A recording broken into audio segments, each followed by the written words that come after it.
आपल्या हद्दीमध्ये मोठ्या प्रमाणात मद्यसाठा जप्त करण्यात आलेला आहे. काय नेमकी कारवाई आहे आणि काय सविस्तर माहिती द्या.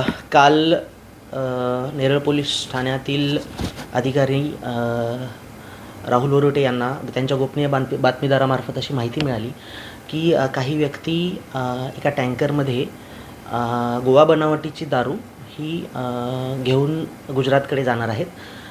त्यानंतर त्यांनी अधिक त्याच्याबद्दल माहिती गोळा केली असता सदरचा एक टँकर नंबर आहे GJ 12 AW 4421 यामधून हा टँकर हा संशयास्पद टँकर मिळून आला असता तर त्यांनी तो थांबवला आणि तपासणी केली असता त्यामध्ये त्यांना जवळपास 72 लाखाची गोवा बनावटीची दारू त्यामधून मिळून आलेली आहे.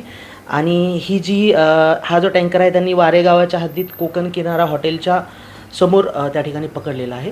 यामध्ये तो टँकरचा जो चालक आहे लादूराम खियाराम बिश्नोई वय 42 वर्ष हा राजस्थानचा रहिवासी आहे. या एका आरोपीलाही ताब्यात घेण्यात आलेलं आहे.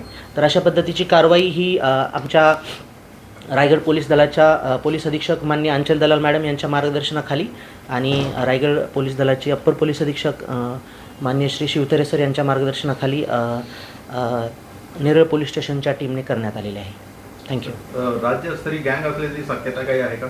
अद्यापपर्यंत तर तसं काही समोर आलेलं नाही, कारण ही घटना हा टँकर रात्री लेट पकडला, त्याच्याबद्दल आम्ही पूर्ण तपास निश्चित करू. कुठून कुठे जात होता हा टँकर गोव्यावरून गुजरात राज्याकडे जात होता. आरोपीची काही पार्श्वभूमी? अद्याप आरोपीची काही पार्श्वभूमी आम्हाला आढळलेली नाही आहे, परंतु आम्ही त्याबद्दलही तपास करू. ठीक आहे. थँक्यू.